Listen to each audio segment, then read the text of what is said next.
Hi, everyone, and welcome to tonight's podcast, The Social Determinants of Suicide, Evidence and Impact. And we've brought together an amazing panel tonight to talk about this particular topic. Before we get started, I just wanted to give my acknowledgement to country. I'm broadcasting from Gordon, which is the Hornsby Kurungay Chase area, and the traditional custodians are the Darug and Kurungay people. But it's wonderful that we are all zooming in from different parts of Australia. And I also want to pay my acknowledgements to the traditional custodians on the separate lands on which we're meeting on.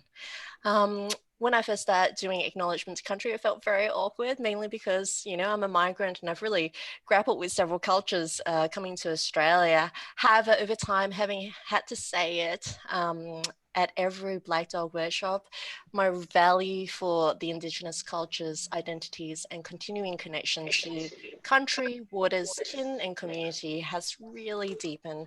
I want to pay my respects to the elders past and present, and are committed to making a positive contribution to the mental health and well-being of Aboriginal and Torres Strait Islander people across Australia.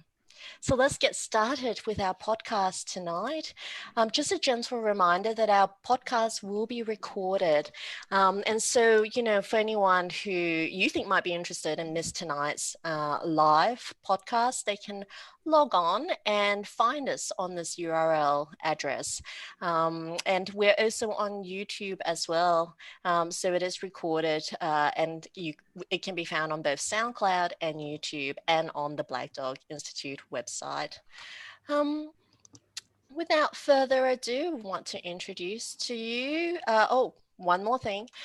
For tonight's podcast, we'd love for everyone to be using the Q&A box. So it's in the bottom of your Zoom screen for audience participation. We've got a few questions already prepared, but we really do love hearing from our audience. It's actually quite unusual broadcasting into the void where we don't see anyone. So one of the ways we get to interact with you is through these questions and comments. All our panel members will be keeping an eye on the Q&A box. Some of them we might be able to answer live. Some of them we might answer just typing directly into the Q&A box. So do bear with us. We try and get to every question, but when we don't, we try and download them and see if we can respond to them later on after the podcast. So do participate, and we do love hearing from our audience.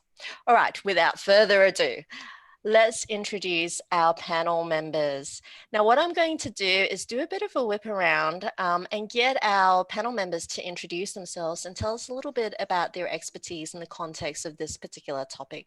We might start first with Duncan. Well, thanks, Carol. My name's Duncan. I've been at Black Dog for just over a year now. Before that, I spent just over 10 years in federal and state governments. So I guess my interest in this particular area is around the public policy angle and, what is suicide prevention policy? What is mental health policy? And that's kind of the perspective I'm bringing to the conversation today.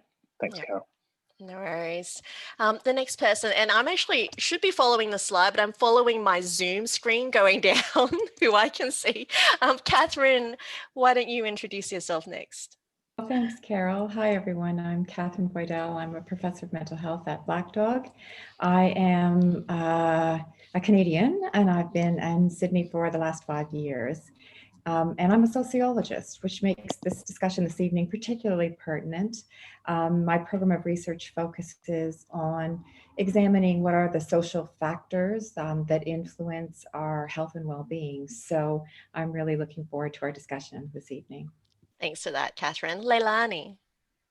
Hi everyone, my name's Leilani Darwin. I'm the head of the Aboriginal and Torres Strait Islander Lived Experience Centre, Noonuccal Quandamooka woman from Stradbroke Island in Queensland. And I'd just like to acknowledge the traditional owners of the land of which I am on today, which is west of Brisbane and Ipswich, the Jagera, Yagara and Yugarapool people. I do lots of things, way too many things to really kind of get into it. But I guess for me in particular, the extra things and what I consider a privilege to be involved in the white paper, and particularly this chapter, is elevating and bringing insights and perspective for First Nations people around holistic care and how social determinants really do play a key role in suicide prevention and supports within our communities. Thank you so much, Leilani. Fiona. Yeah, hi everyone. Fiona, so I'm Associate Professor at the Black Dog Institute and I'm with the Centre for Research Excellence in Suicide Prevention. I joined Black Dog in 2012, I think, and my first project was actually working with some Aboriginal communities over in the Kimberley on an app called iBobbly. And so I think the thing that I realised fairly quickly from working with those communities is that that individual approach just isn't enough. And similarly, my latest project has been implementing large-scale multi-level models of suicide prevention at the regional level. And again, I think there's work you can do at the individual level, there's work you can do at that regional level, but really to make things work as well as possible, we really need that whole of government approach to suicide prevention. So that's, I guess, through several years of experience, that's where my interest has come from. And so we've started to have a look at the literature and the evidence around it. Fantastic. Welcome, everyone. And thank you so much for serving on our panel tonight. Now, the reason we decided on this topic was because it coincided very much with the release of the white paper at the Black Dog Institute. And I did do some of my research. I actually tried to read a good bulk of it. It's quite a long document, but so informative. And I really want to encourage everyone to hop onto the Black Dog Institute website to find it and download it and have a read yourself after tonight's podcast. But it opened with quite a impactful statistic, which is more people die by suicide than by road accidents every year, which really shows the scope of the difficulty and the problem that we faced at the moment. And we've really tried to focus in today on the social determinants of suicide. So let's get started with the basics first. Fiona, what are the social determinants of suicide? What are some of the key findings? Yeah, so not surprisingly, a lot of the social determinants of suicide are similar to the social determinants of health more broadly. So the things in our environment, whether it's social, economic or physical, that shape our behaviour. So if we're thinking about suicide, then it's things like unemployment. So when we see increases in unemployment, we also tend to see increases in suicide unless the government responds with appropriate policy. Things like socioeconomic status. So again, when we've seen increases in suicide recently, they've tended to be in lower socioeconomic areas as opposed to higher. Availability of mental health care. So if we have higher access or better access to mental health care at a population level, we see lower rates of suicide. Similarly with alcohol availability, so the more available alcohol is in a society, again, if that changes, so if we either increase or decrease, we see corresponding changes in suicide.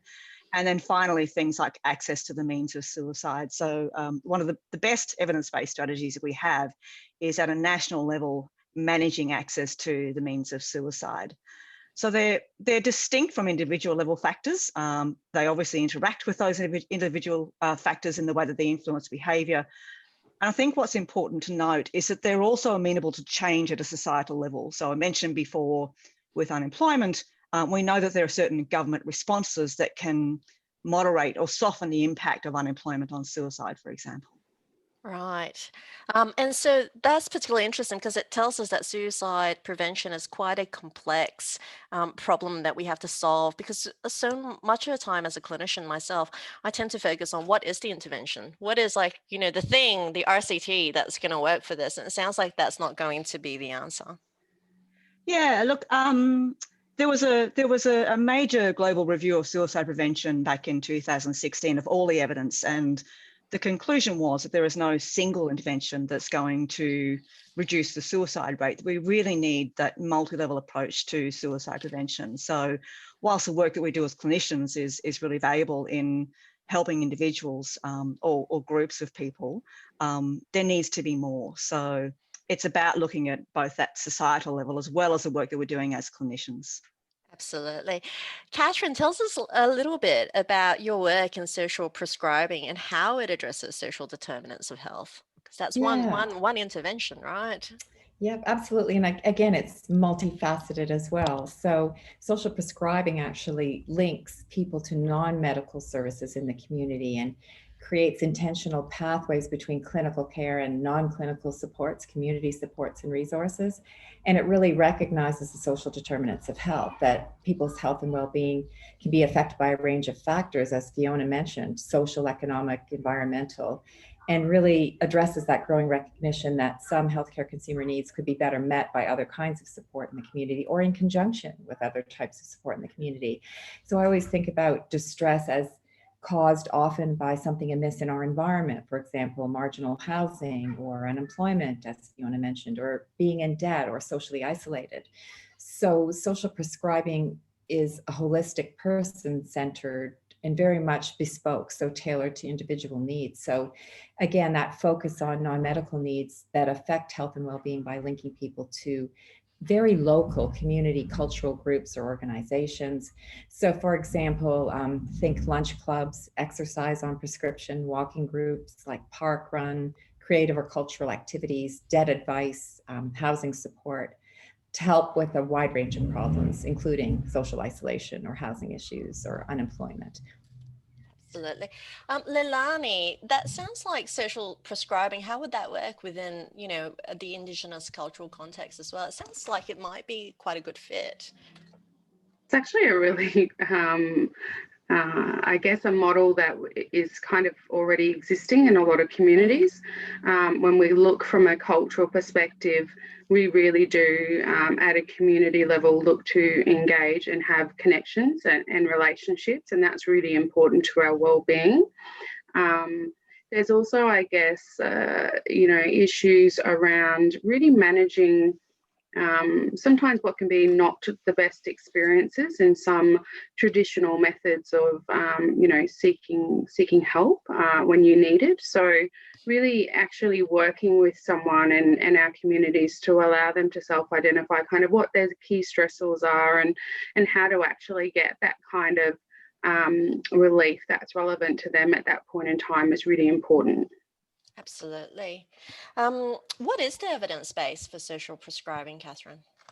Well, there's quite an burgeoning evidence base. In fact, I think in the last couple of years, there have been at least 4 major reviews of the evidence in social prescribing across quite globally, but really the UK has led the way in terms of rolling out social prescribing at a societal level and putting the funding behind it, but really showing the impacts in terms of fewer visits to the GP, fewer presentations to emergency departments, enhanced mental health and well-being, reductions in social isolation, increases in community inclusion and sense of meaning.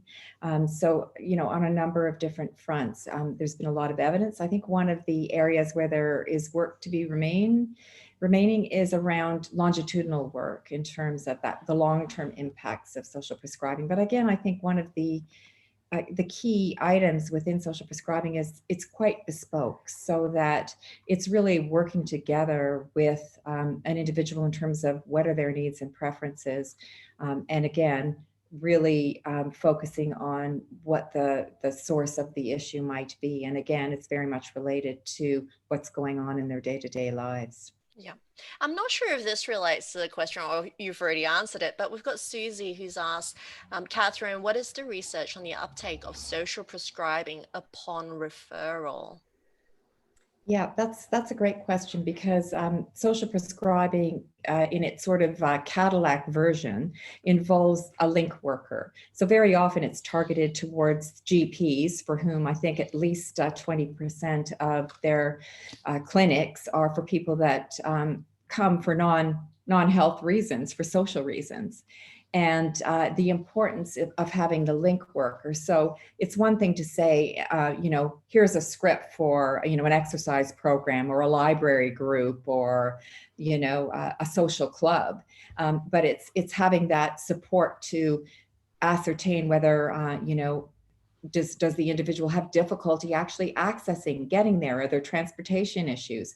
What kinds of help or assistance or support might they need to engage with whatever it is that would be helpful? So I think in terms of success for referrals, when you do have that link worker, it's very high. And in our own experience with an arts on prescription trial, I've never recruited the needed number in a research study so quickly. Just, I think demonstrating the interest in being involved in these kinds of non-health, non-medical activities.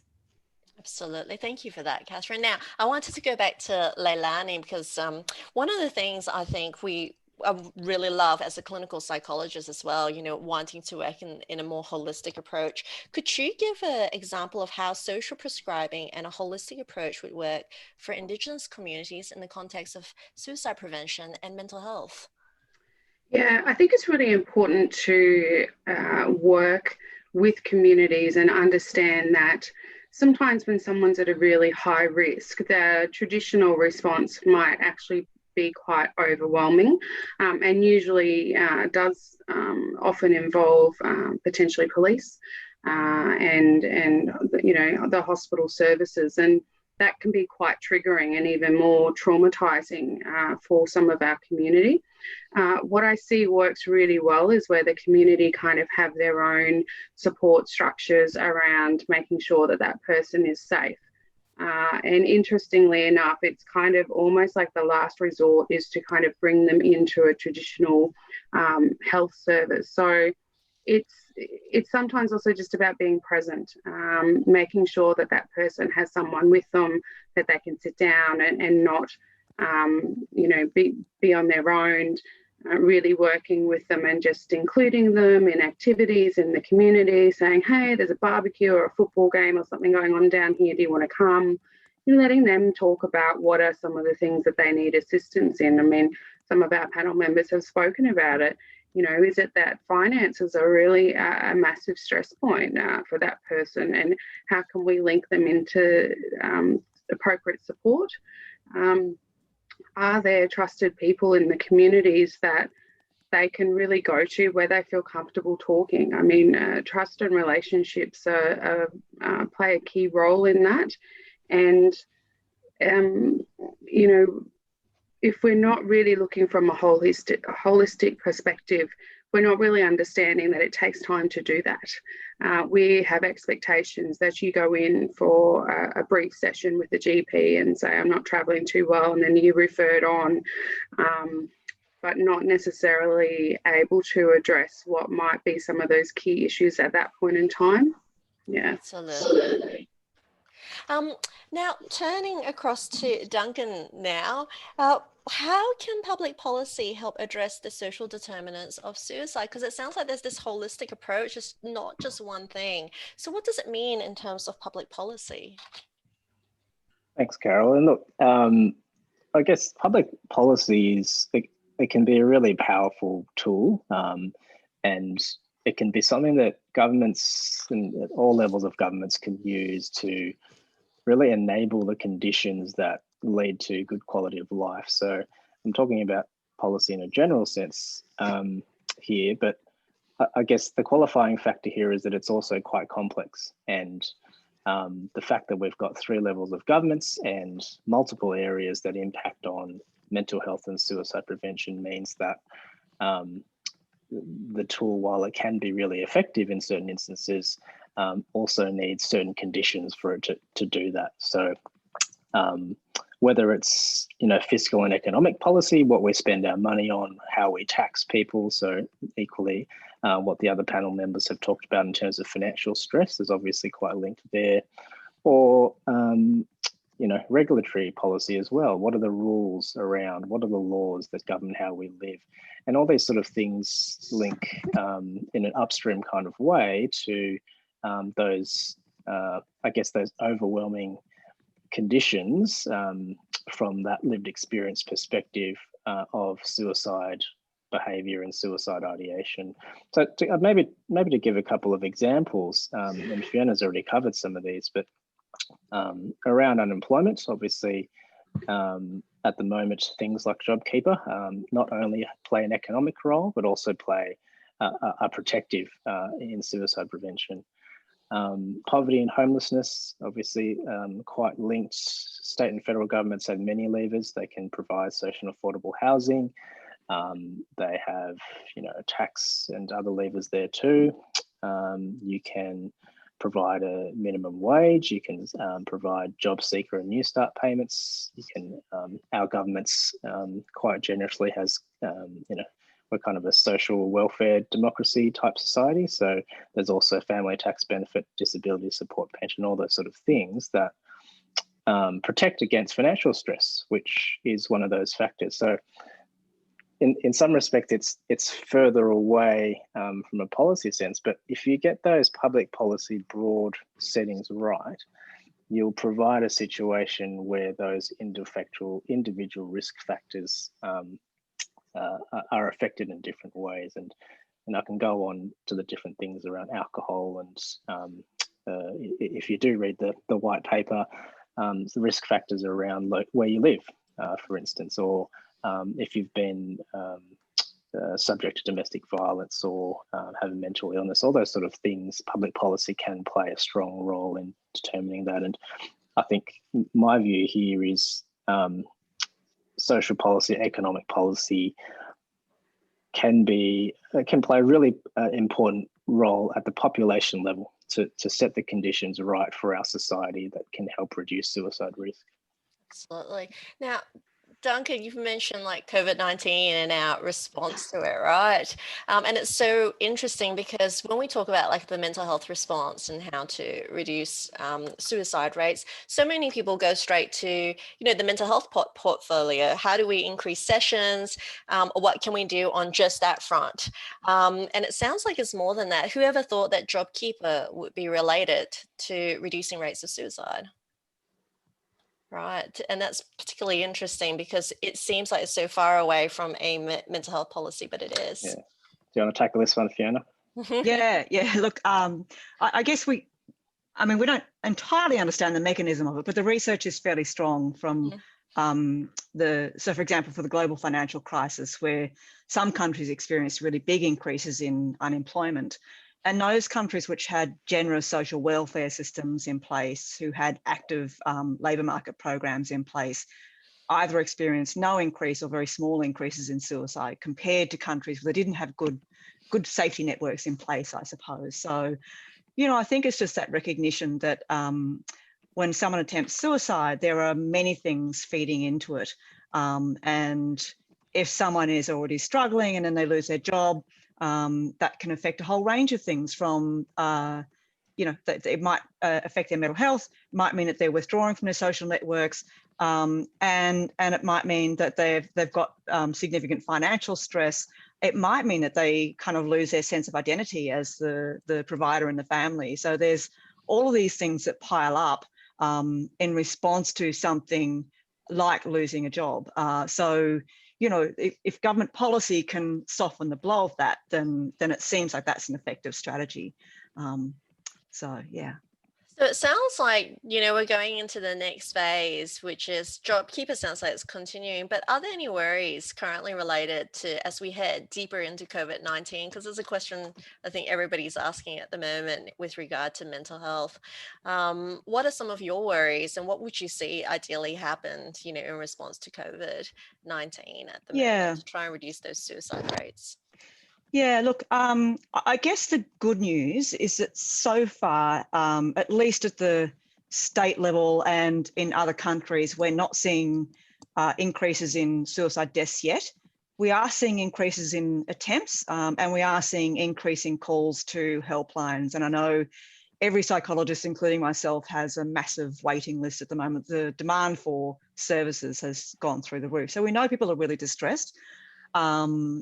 I guess what we're hoping is that the government response in terms of, as you mentioned, JobKeeper and Job Seeker will soften that, but also that things like increasing access to mental health. What I'd like to see is a corresponding increase to community mental health, actually, because I think that's the big gap at the moment. So yeah, that's the kind of response that we'd hope to see. So when the government makes these responses, they're not just thinking about economic stimulus. We hope they're also thinking about people's mental health and their risk of suicide. Absolutely. Now, beyond COVID-19 response, what is a very good example of a successful policy implementation that addresses the social determinants of suicide? Yeah. Look, someone asked in the chat before about means restriction. So I thought I might talk about that because, in fact, as I said before, it's one of the best evidence-based strategies at the population level. So back in, I can't remember if it was the 50s or 60s, but when barbiturates were heavily restricted in Australia, so they used to be far more available. So that alone was something that produced a decrease in suicide rates in Australia, a fairly significant decrease in suicide rates. So, you know, we know that they were fairly dangerous drugs, and people were using them for all sorts of things, including death by suicide. So restricting access to that has been really effective. The other means restriction things that have happened have not been deliberate means restriction activities. They've been implemented for other reasons, but they, almost by accident, reduced suicide. So the introduction of catalytic converters in cars was a pollution measure, but again meant that the exhaust fumes were less dangerous than they used to be. And then the gun buyback and the tightening of gun legislation in Australia following the Port Arthur massacre was also another thing which saw a reduction in suicides in Australia. So means restriction is really important. It's important at the population level. It's also important as clinicians that we think about this if we're concerned about a client's safety, that we're working with them to reduce access to the means of suicide. So people often have a quite specific means in mind. And so when you make that less available to them or make it much harder for them, because of the state of mind that they're in, they're often not that able to expand their thinking to other means. So if you can interrupt an attempt by making the means more difficult to access, you can actually save lives. So that's a really important strategy. Duncan mentioned some of the other ones. So we know that alcohol availability, when we see changes in alcohol availability at a societal level, that is also important in reducing suicide risk. So things like alcohol outlet density, legal drinking age, to a lesser extent, taxes and making alcohol more expensive. It's actually more about restricting availability in terms of outlets and the like. That's effective as well, because alcohol is. Yes. Sorry, I just want to pop a little question in there to you on that one, and this actually goes back to my time working in corrections with male offenders and running programs like this, and it was really interesting, and even stuff that I've done with young people. How do you think, if we look at Australia as a culture, right? It's almost like every single possible event that could happen results in a drink. Yeah. Yeah. How do we manage that when it's like, oh, you got a job, let's have a drink. Oh, you lost a job, let's have a drink. Oh, you're in a new relationship, let's have a drink, and so on and so. Oh, you moved house, should we have a drink? Oh, a baby, let's have a drink. How do we actually, you know? I'll add one more, Leilani. We have a pandemic. Let's have a drink. Oh yes. Yeah. Like, you know, how do we really kind of look at changing that culture and what I think has become quite normalized, you know, to look at alternatives to that? Is there any research or evidence that shows that there are things that have worked in reducing kind of what is the Australian way of, you know, kind of celebrating or commiserating? Yeah. Look, you're probably pulling me outside my area of expertise here, Leilani. I'm not sure. I'm not sure. But what I can say is that actually what we're seeing is changes across the age cohorts in alcohol use. So it's actually more my age group who are likely to be the heavy drinkers, the binge drinkers. And what we're seeing decade by decade is younger people drinking less than their parents and older generations have. So that change is already happening.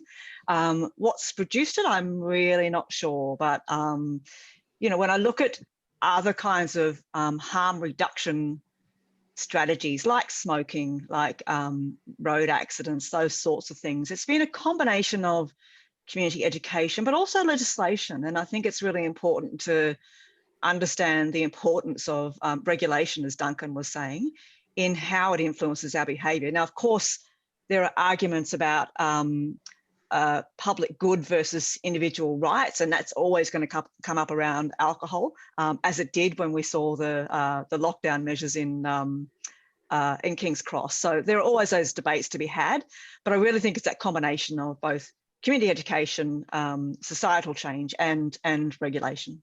Would that be Katherine, would that be the power of social prescribing? Because when we think about it, all those things we're talking about in terms of suicide prevention, it's like, access to alcohol on the policy level, but it also means that potentially social prescribing might help in this circumstance when you're seeing maybe an individual becoming very reliant on alcohol. And, would that work in that context? My apologies, I'm just throwing this at you. No, it's a really interesting conversation. I guess, first of all, I'm just sort of thinking about the as you said, Leilani, sort of the Australian way. And, coming from Canada, I can tell you it's very like, wow, it's a real difference that I've noticed in terms of a drinking culture.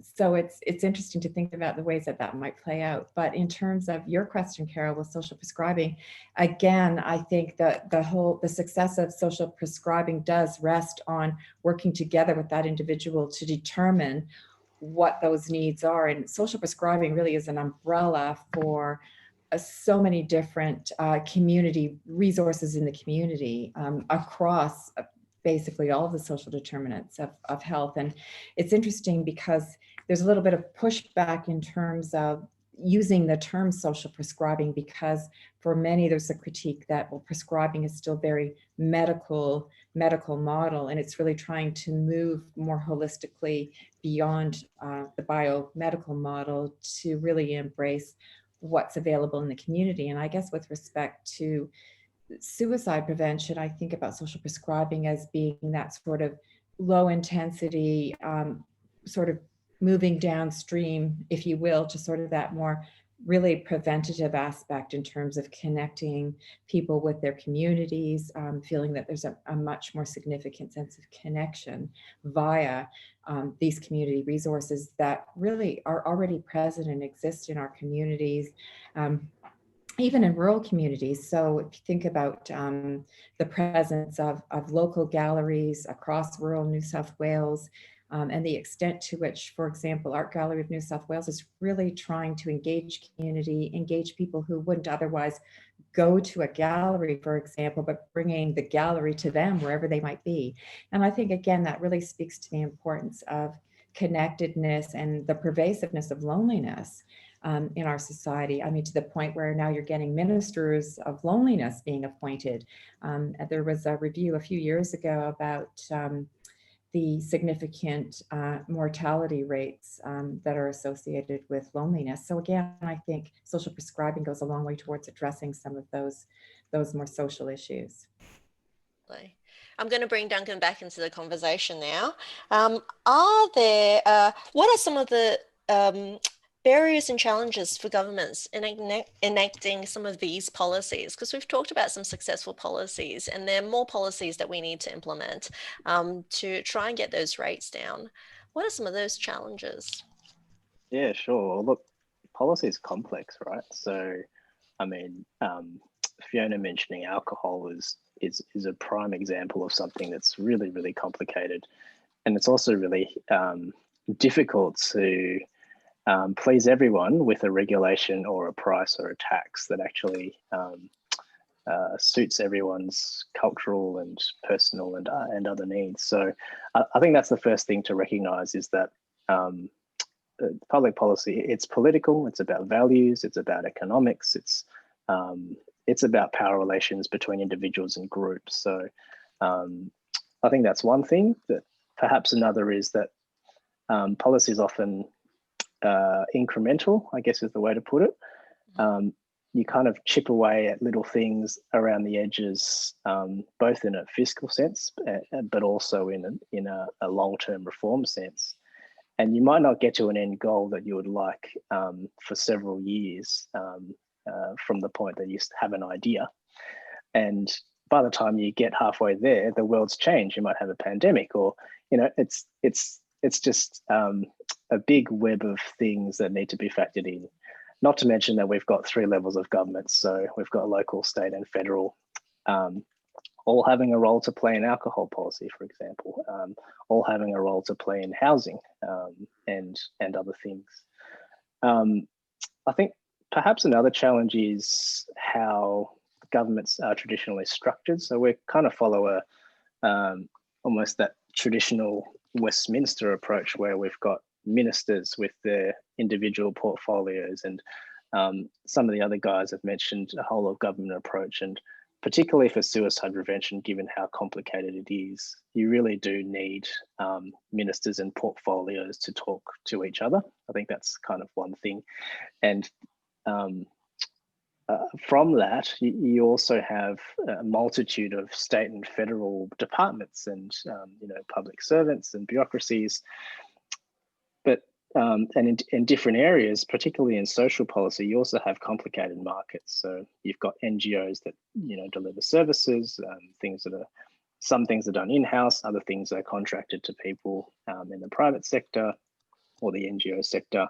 You've also got the complication around advocates and lobbying, and sometimes public policy has the gold standard of being evidence-based and the perfect theoretical framework. However, the investment decision might come down to a marginal electoral seat, or might come down to someone who speaks the louder. So I guess this is a really roundabout way of saying suicide prevention policy is complicated.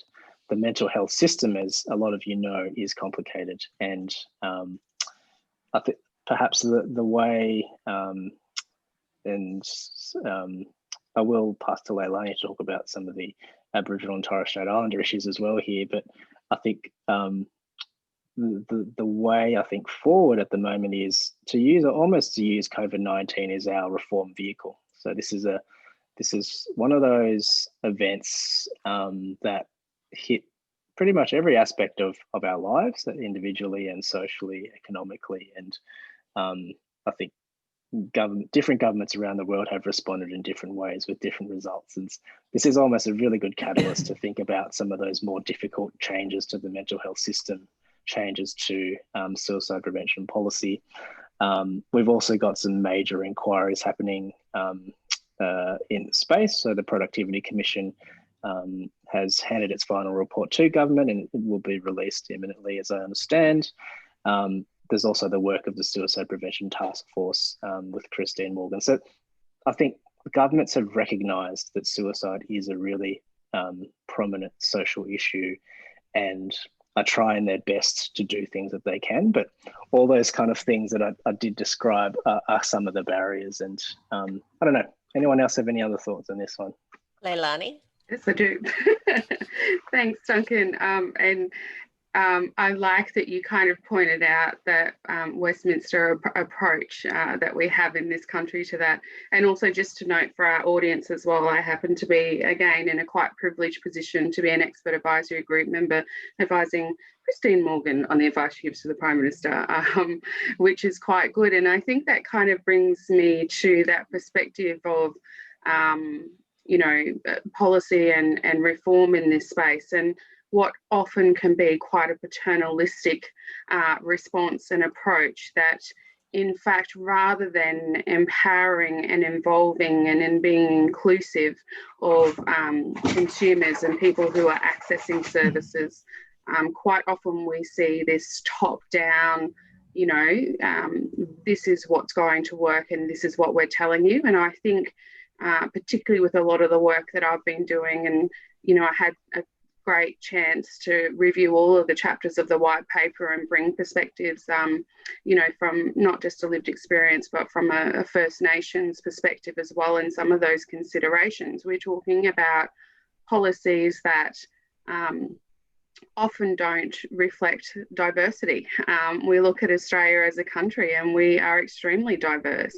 Our cultures are rich, you know, and varied, and a lot of the issues that I see in blanket approaches just really isn't going to hit the mark. My challenge, and I guess, you know, that I'd put out to everyone and anyone in really considering right down to GPs and your own practices and the work that you're doing, is to give consideration as to who are making those decisions about the policies.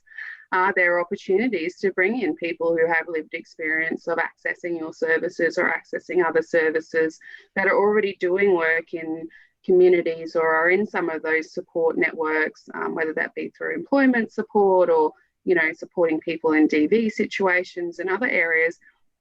Actually look outside your sphere, look outside of where you normally would, and seek the advice and input from people who are going to be working with you to really inform and shape that. And just one more point that I'd like to add in on that too.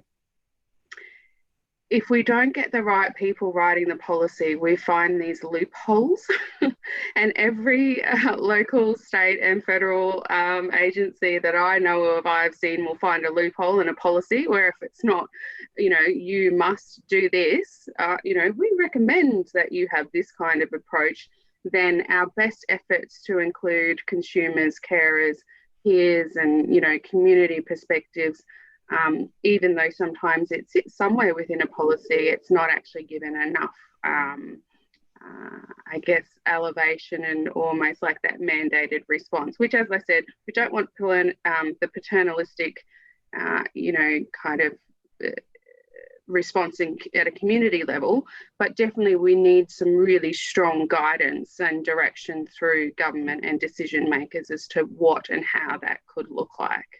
Absolutely. I could just build on what Leilani's saying. Is I think it's really important what you've highlighted in terms of that lived experience, experiential wisdom that was fundamental to the white paper, really acknowledging experiential wisdom and the ways that it works together with empirical research evidence. And from a knowledge translation perspective, how that's really best practice in terms of ensuring best possible uptake of a policy or of research finding is to really ensure that you have that meaningful involvement of your stakeholder group at the outset, who's helping you to identify what the problem or issue is in the first place, but also, you know, what's meaningful or helpful to them in their lives. And I think that's really critical. And I think what's really beginning to happen is really seeing these very meaningful examples of co-production and co-design that are much beyond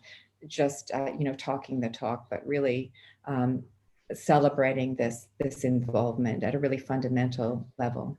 Yeah, and Katherine, really great that you've actually interjected, because I had another question for you, which is, you know, in Australia, I'm so used to having that research background, right, where we run the RCT as scientists and everybody else are our participants and our clients, right?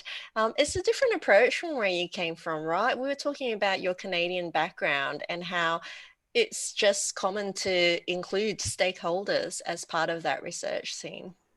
Yeah, I think there's a longer history of that, probably mid-80s when I was working in a large psychiatric hospital, and we would hire and train adults with schizophrenia to be part of our research program and would help us, you know, identify the key gaps. And, you know, I remember our first foray into, you know, trying to get ethics approval and how absolutely shocked the ethics committees were. And, you know, ultimately, it was just, I think it resulted in better research because we were confident that we were really examining what was important to consumers of health services at that time. But I think another feature as well is it's underpinned by, again, by policy and funding mechanisms, so that when you have the resources in place that are going to support the funding of involvement of healthcare consumers and their families, when you have the funding that will allow for innovative knowledge translation strategies, I think that really makes the difference. When you have the funding that supports true consumer-led initiatives that decades later are still valid and, you know, flourishing businesses. So I can think of, you know, a catering business, a courier business that is run by, supported by, staffed by consumers of mental health services. So I think there's lots to be learned, and this is all sort of embedded in the scholarly literature as well in terms of what works in sort of more unique and pure lived experience involvement.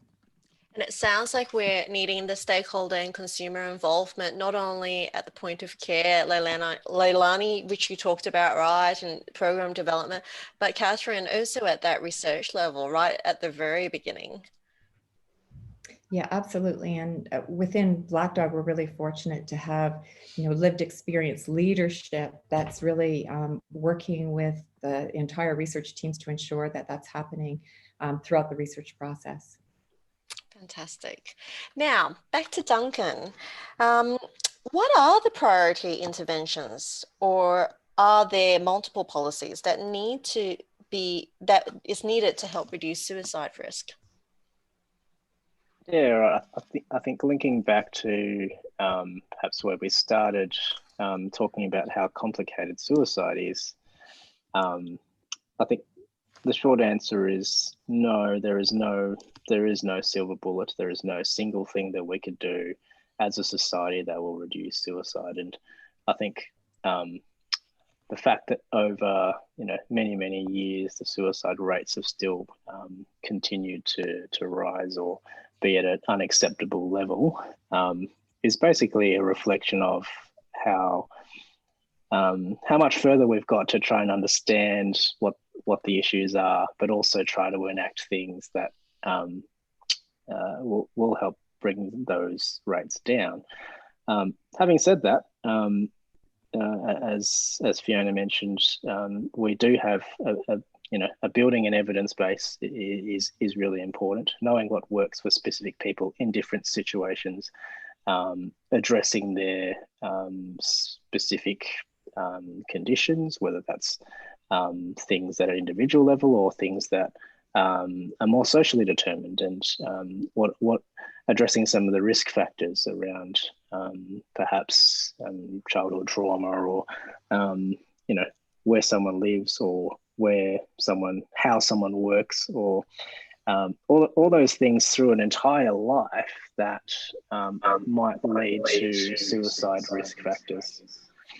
And I guess, are there priority things we should do? We do know that some things work. So I think at that clinical and community level, the best evidence shows that implementing lots of strategies at the same time in a community is the best approach. So I think that's one thing. Continuing to doing multi-component interventions at the moment, it's kind of at that trial stage. So around the world, the evidence is still building at exactly which components work in the best situations. But you've got to do it. You've got to continue to do it. You've got to continue to implement their strategies, and you've got to continue to do it over a long period of time to get those results. I think that's one thing. Duncan, is that a major challenge? Because you don't see outcomes straight away, and it's not one minister that can take credit for that suicide reduction, right? Suicide rate reduction. It's almost experimenting with multiple components. And then, you start to see it a few years later coming down, and it's too long to wait for some people. There's not that incentive there, right? If that's your portfolio and trying to show success of policy implementation. Yeah, absolutely. And I'll flick to Fiona shortly, but I think my view on this is that, an election cycle is 3 years. So you're absolutely right in that at a political level, it's hard for even a health minister who's, ostensibly it's underneath the health portfolio, to be able to see something from a trial to an implementation to a scaling up to a evaluation to an outcome. So in order to do that, you've got to do it over several years, which is sort of beyond an election cycle, as you can put it. So absolutely, that is one challenge. The other challenge is to step outside health. So I think a lot of our discussion today has been policy levers that are beyond the health minister. So Minister Hunt at the moment does not have a direct say over where one can access alcohol, and he has no direct influence over what state governments decide to do in terms of providing housing for vulnerable people. So all those cross-government issues, as I mentioned, is a challenge. However, I think the answer to the question is you've got to do lots of things. You've got to do the clinical stuff. You've got to do evidence-based treatments. You've got to spend money on prevention. You've got to do the research to make sure that you're doing the right things in prevention. Equally, you've also got to try and address those social tensions. So you've got to address those social conditions that lead to suicide risk factors. And a lot of that is around addressing social deprivation. It's around reducing inequalities, social, economic, etc. And I think we've covered some of those areas today. Duncan, can I just add one comment to, particularly in, I guess, the relevancy of researched and evaluated interventions and support. I think from a cultural perspective, one of the things that we haven't done well, that we can and should do better, is really considering culture. And not just from a First Nations perspective, but culture more holistically from our immigrants and other people that are here and are trying to get visas. And I know that's come up in, and I was looking at the question going, oh, this is really complicated. I'm not quite sure how to answer this, but particularly, the use of language, our campaigns, those interventions from a clinical perspective, do the way, westernized clinical models are asked and really, kind of do an assessment on someone, actually translate from English to people to understand. I mean, and that's the same for Aboriginal and Torres Strait Islander people. Some people still in our communities are learning English as a fifth or sixth language before learning the different native tongues of their family groups. I think cultural practices and healing models really should be integrated and working alongside westernised models of care and research and evaluated things. I mean, we do have a lot of research and evidence around culture and its role, and say for example Ngangkari healers in Western Australia. We have different places up in Broome and that where we will have traditional healers from different countries come in and support clients in hospital. This is actually one of the things under the 5th National Mental Health Plan that's been included as a preferred way of working and supporting our communities, particularly through the work of the Gayadui Declaration and subsequent centre that's been head up. So we really need to make sure that whilst there's a really strong push for these clinical models, I've seen those models fail to really actually identify and support the needs of Indigenous people, those false kind of responses of like, yes, but they don't really understand what you're saying. So, having support with clinicians and GPs and other people that are on the ground actually trying to do those assessments to better understand that. And I still say it, and we've had these conversations at a national level with with our Indigenous leaders, and I'm like, will somebody please take on the challenge of creating an Aboriginal and Torres Strait Islander assessment tool. There are some great things that Tracy Westerman has done. I will say from an affordability and practical, kind of perspective, I think not so practical in some spaces, so far as those tools, but the methodology behind that and what she's been able to collate really shows the need to adjust our use of language and our current kind of clinical assessment models. Yeah. Do you think, Leilani, this starts like at a, early career training level? Because when I think about suicide prevention, we are trained to use a clinical tool, which is safety assessment and safety planning, and then that's it. And I imagine that's not going to work very well in a cultural context, because it feels, now that I'm thinking about it, quite paternalistic. I come in, I ask you a bunch of questions, I force you to fill out this form, and it's not going to make sense to cultures where relationships are really important. Relationships are super important, and it takes time. I mean, and this is something, even in some of the advocacy and younger people and other areas, and, it's like this, thinking that you're going to have someone come in and that they're going to trust you enough to share with you what they have held in and not felt comfortable sharing with people who they, have relationships with, is almost quite ludicrous in some ways. And it's, in some of the answers that I've responded to, it's like our models of care don't really allow, even, for example, a GP visit. It's a very brief period of time. Otherwise, you have to book additional time. Who's going to really be able to, if they're given the opportunity to talk about the things that have got them to the point that they don't think life is worth living anymore in 10 minutes? And then kind of be put out again. Some of those clinical models too, I've seen, and I've had this stuff with a lot of the engagement and consultation I've given in the digital mental health space too, is you're going to get markers for things that, one, aren't a priority, and two, there are some things that happen in our communities and our family homes. There are issues around violence. Food safety and security is a thing, but someone might then seem that they've got some kind of eating disorder, but in fact they probably don't. So yeah, it's really important to do that and to understand that, you might just have someone saying yes or no for the sake of getting in and getting out. And that's where we see that we're not getting the right level of support for those community members.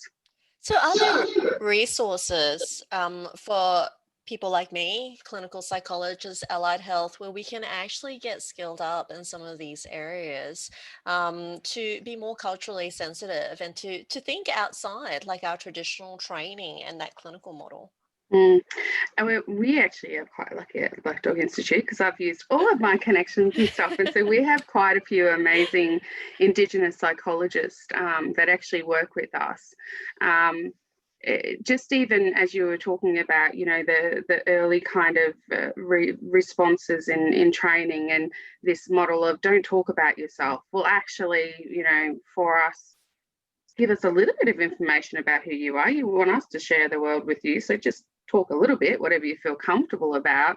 But it's also understanding almost what I've seen and heard, and this is something I know in Victoria has been spoken about quite broadly, is this issue around our, community going in and seeking support, and psychologists and others not being prepared for the level of trauma and stories and sharing, and then our people actually having to console them almost for their whiteness and lack of understanding. So yes, there are a lot of really passionate and informed Aboriginal and Torres Strait Islander consultants who can provide advice and training at an organisational level. I mean, it's something that I also do as part of my private consulting as well, is supporting workplaces just in debunking some of the myths about, you can't look an Aboriginal person in the eye. Well, actually, don't we just read body language of everyone and see how they feel comfortable? It's this,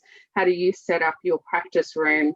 If we're sitting down with family members and things like that, are we literally putting a chair across the room from them and going, no, we're sitting next to them, not quite as confronting. So there's a lot of practical things that you can do to educate yourself.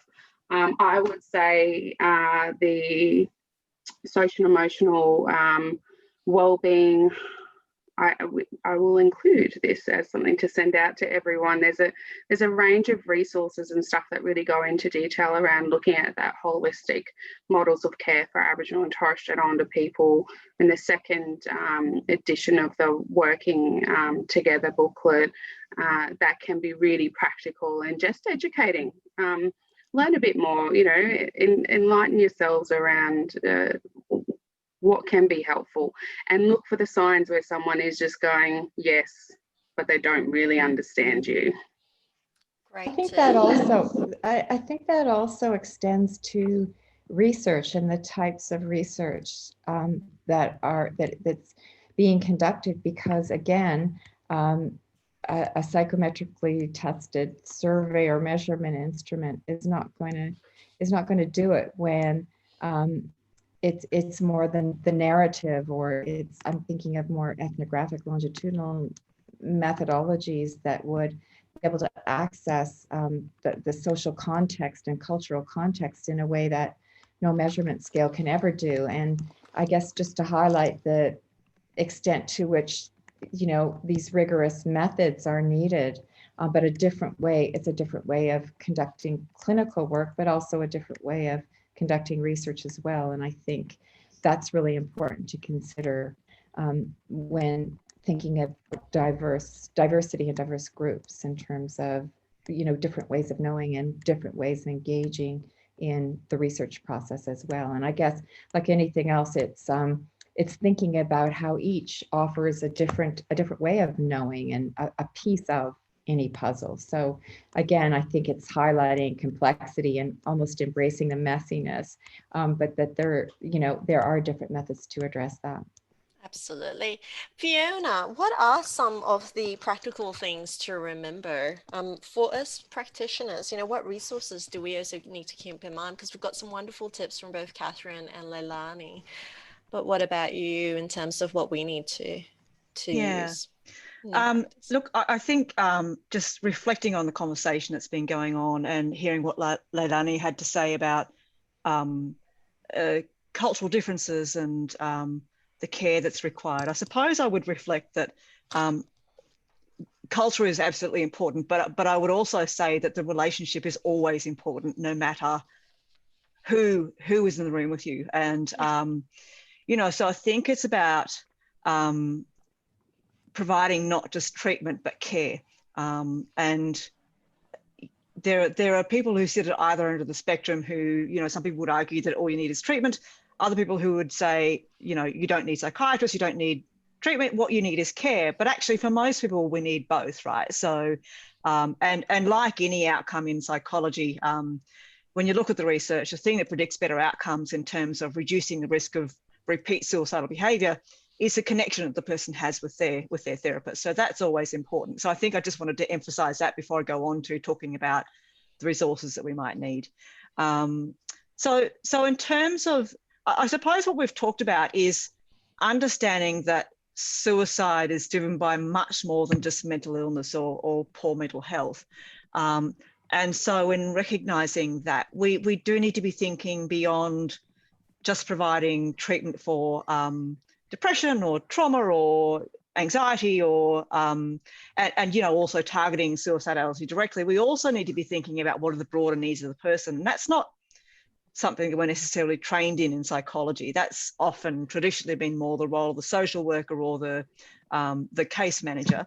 But I do think we need to be thinking about that alongside general practitioners about what are the free financial counselling services in our area, for example? What are the employment services for people?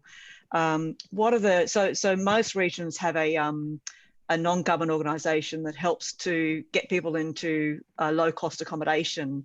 So I think just thinking broadly about the kinds of things that our clients need and making sure that we're building up our local networks so that we're able to connect people into those sorts of additional services outside of just addressing their treatment needs. Absolutely. Now, I'm actually going to turn to some of the audience questions while we're here. now some of these you've already answered, but I think one that's quite interesting is the one by Inoki. A question for Leilani and Katherine. Since we're recording it, it'd be nice for the podcast audience to be able to hear it as well. Are there any research done as to how well primary care services such as local GP aware of the role of holistic care, if not utilize holistic care as part of the preventative or supportive care for people with mental health? So that's for Katherine and Leilani. You can go first, Katherine. She's throwing you under the bus. I'm also responding online to a question too.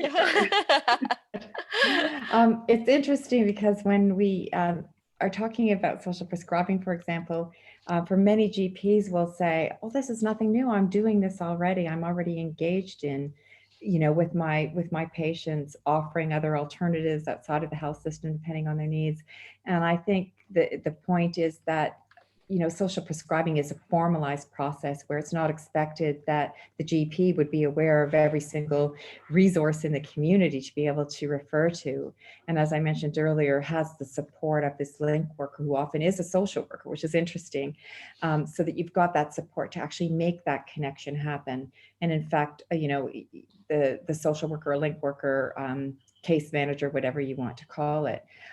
But in terms of the actual research base on GPs and the extent to which they're drawing on social prescribing, I would say the best examples would be to look to the UK, where it's been rolled out systematically across the country. And again, because of the strong funding underpinnings, they also have a very nice digital platform for social prescribing. And the way it works is that the community resources in all of these small towns and cities will actually sign up to this platform, because what they get out of it, in addition to being on the roster, if so to speak, is they get reports which they in turn can show their funder that they've impacted these outcomes. So again, it's a win-win, and so it's building this base and having it there on this platform. And in fact, there's been some work,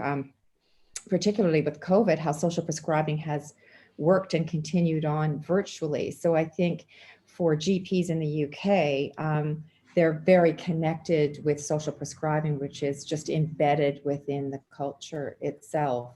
Other countries are also, I guess, implementing it on a more widespread scale. So I know that in Ontario, the province that I'm from in Canada, they've rolled it out in terms of collaborative care centers. So again, one of the comments was around, well, how do we get connected? Well, the GP is embedded in a community clinic that involves the link worker and many other resources under one roof, so to speak. And so the preliminary evaluations have just come out for that. And again, very positive findings in terms of impact on patients, not only with mental health issues, but also general physical health issues as well. So social prescribing kind of addresses the more broader health and determinants of health.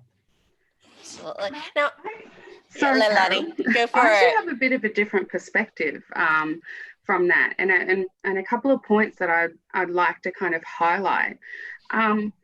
One of them being, I guess, the difference between GP clinics and services in areas where there isn't socioeconomic disadvantage, where there aren't higher levels of unemployment, lack of engagement in education, quite high incarceration levels, etc.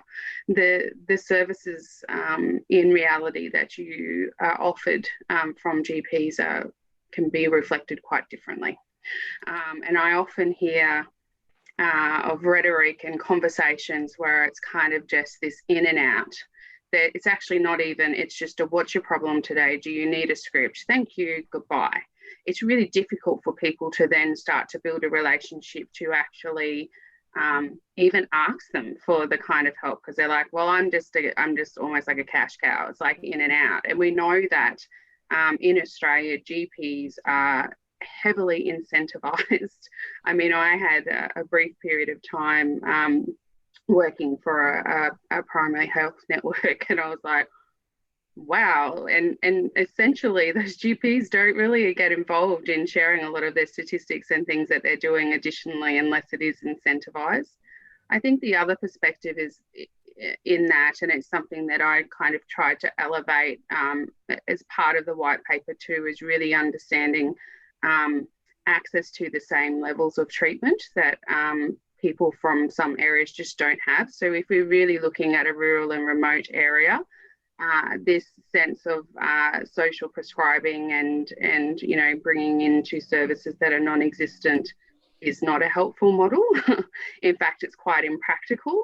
Even if we're looking at some of the what we call gatekeeper training interventions, where we're training community members and others in you know, in health services and other, you know, agencies to support people, but then a lot of those models are based on referring on to services, but we actually don't have services in some of those spaces, and nor are those services necessarily culturally practical or informed. For example, one of the things that we're seeing, and we've had a massive increase, particularly with COVID in this response to telehealth and digital services, in quite a few of those communities, it's a laughing joke. It's like, oh, they're rolling their head in on the trolley.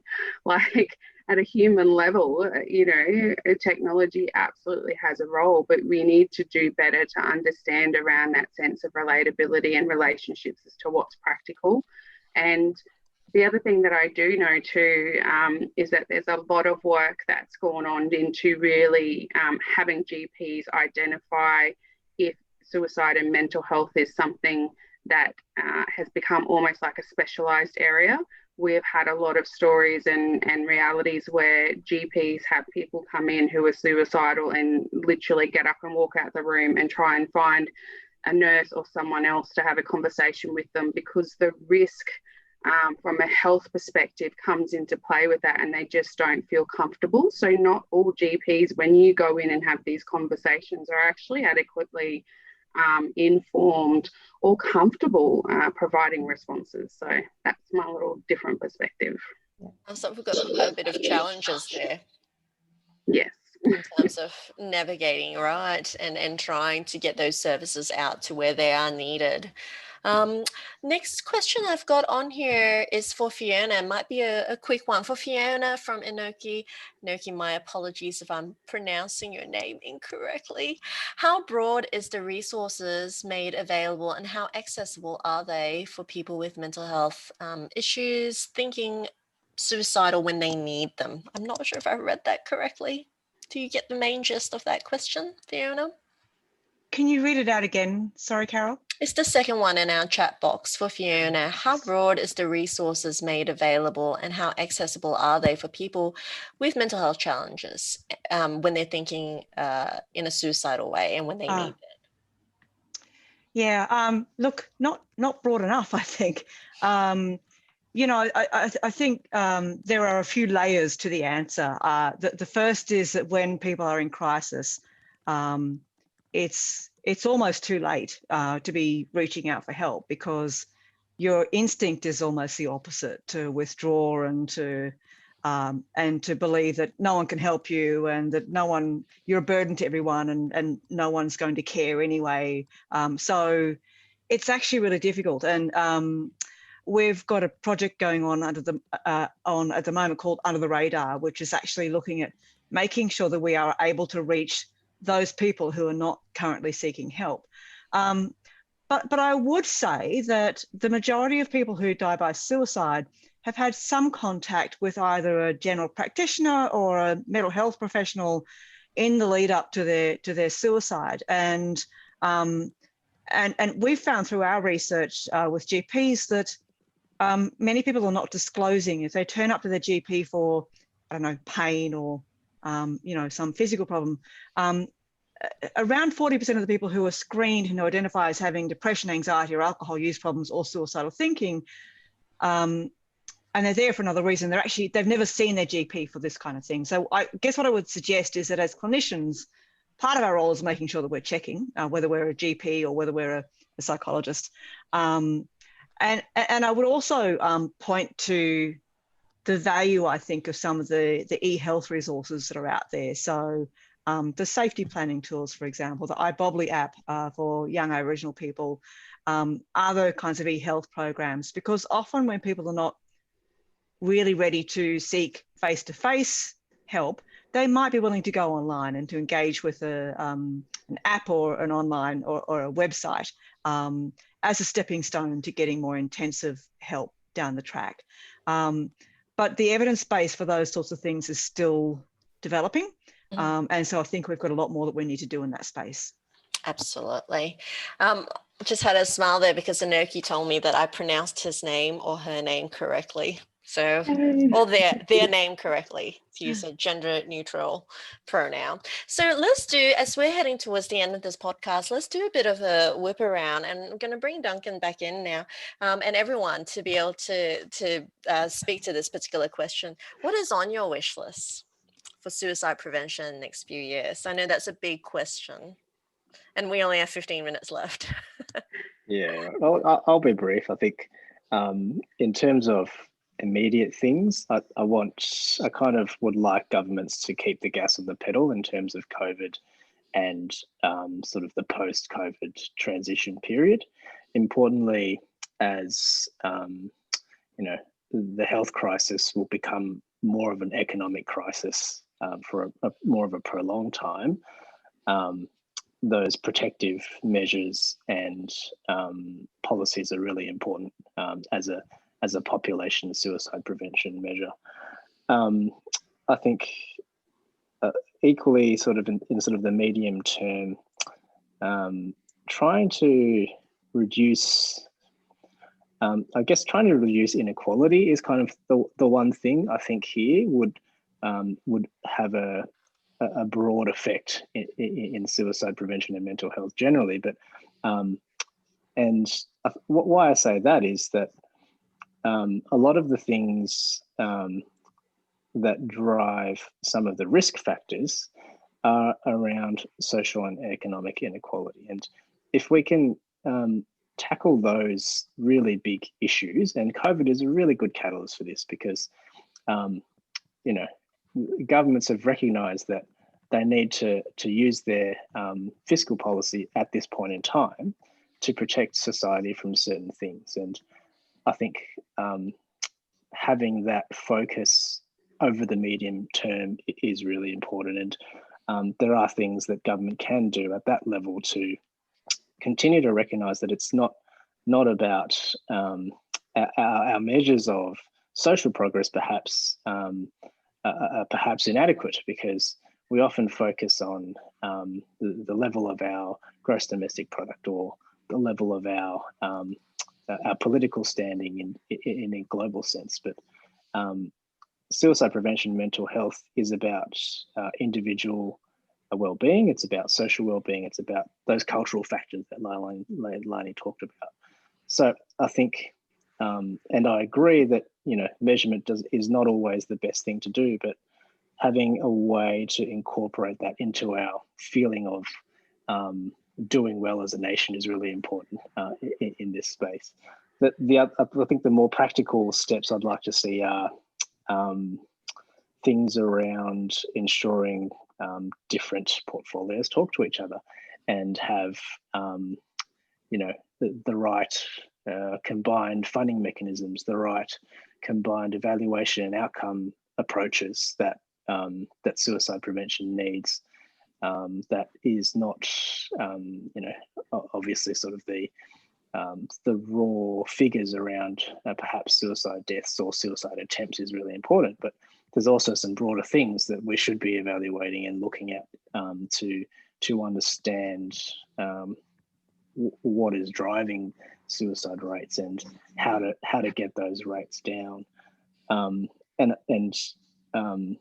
I think the big thing for me is also around reform of the mental health system. So it's so complicated. It's driven by so many different incentives and players that at times it feels like it's not actually that helpful to the way that it's currently set up. So I think tackling those structural issues, decision-making issues, government structures will help will help the court, and particularly set the scene at that sort of policy and strategy level that will allow for a lot of the things that my fellow panel members are talking about at the clinical and community level. Absolutely. And Duncan, I think I love your approach to COVID-19, which is an opportunity to make these really big changes as a catalyst, because all I've heard is bad news with COVID-19. And it's so lovely to hear somebody at a policy level say that, to say it's a real opportunity for us to make some significant changes. What about you, Fiona? What do you think are some of what's on your wish list in the next few years for suicide prevention? Look, I do think that the next big push is to start to look at the social determinants. So to look at those inequality factors that Duncan mentioned, and I think consistency across, look, that's a big challenge, consistency across decision making, right? But I guess what I see that I'd like to change is that on the one hand, we have governments investing in mental health treatment through providing, better access, increasing the number of sessions, etc. We've got governments doing wonderful things in terms of supporting safe spaces, which are peer-supported spaces where people can go when they're in crisis, when the ED is not the right place for them. We've got government investing in really good aftercare services where if someone's had a suicide attempt or a suicidal crisis, they're getting really good ongoing care. On the other hand, we see decisions that are really inconsistent with preventing suicide, like some of the decisions that are being made in the refugee and asylum seeker area. And that was an issue that Vivian raised in the chat before. And I think, I think what I'd like to see is government considering the impact of all of their policy decisions on mental health and suicide. And in fact, Suicide Prevention Australia did a survey a little while ago, which showed really quite strong support for exactly that, for governments to actually consider the impact of what they're doing on those outcomes, not just the economic outcomes, as Duncan was saying. Absolutely. What about you, Leilani? Wish list. Wish list. Magic my wand. wish list is massive, but I'm get to have only one tonight. I know. Not on time. If I was to say something, and I've been putting this out there more, so get your pens out, people. It's called have #courageous conversations.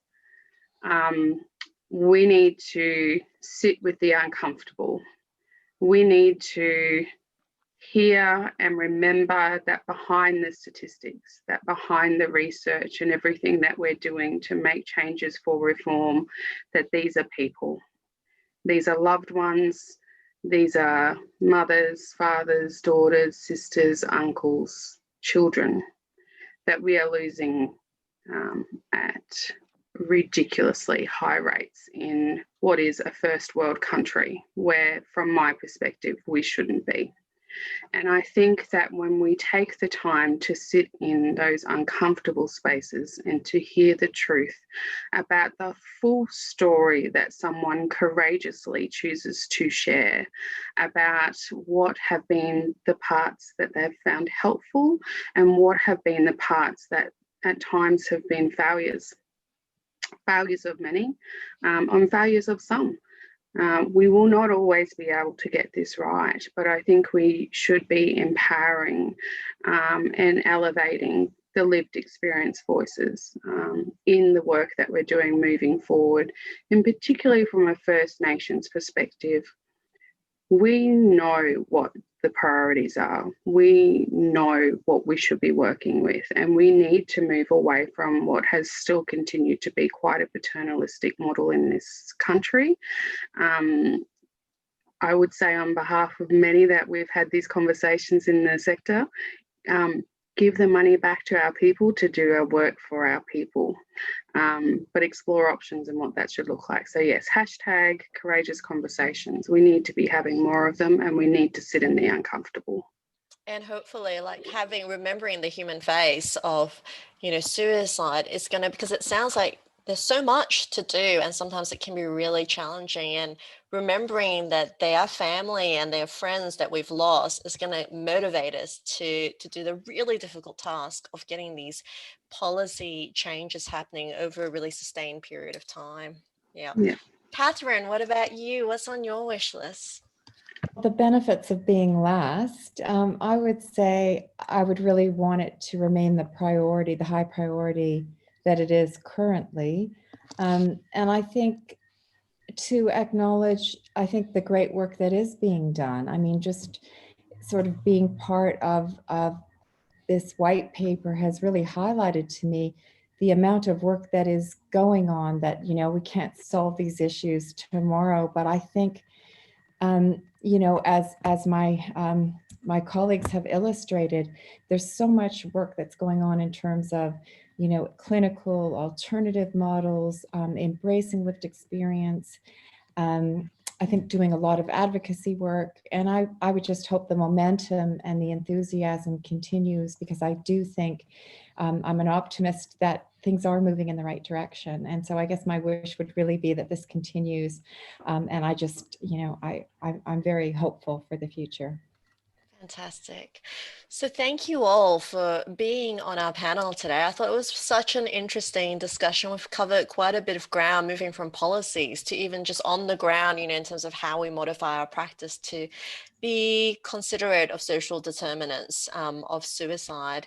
So now I'm just going to reshare my slides again and move on to the next slide as we finish up tonight. Thank you so much, everyone, for joining us. This is just a reminder, and we've really promoted this tonight, thanks to Leilani, Katherine, Fiona, and Duncan. The Black Dog Institute, we have so many resources on there. So do come and explore our website. Just a little reminder as well, and I think Melissa's going to do this very quickly. We've also got our next podcast on the last Wednesday of next month, focusing on ketamine and treatment-resistant depression. And so do join us again in a month's time. You can also follow us on Facebook and LinkedIn, and check out our previous podcasts as well. We have plenty of online tools. We've got the TIN, which is the Essential Network for Health Practitioners to support you and your well-being. We also have our wonderful app, Mind Compass, and our online clinic. So this is just a little reminder that beyond this podcast, there are plenty of resources available to you. Thank you so much, everyone. We didn't get to every question, but just for our panel members as well, thank you, because I know that many of you were typing furiously at the same time and answering all these questions. And thank you for joining us tonight. So with that, I want to say good night and see you later. See you next month.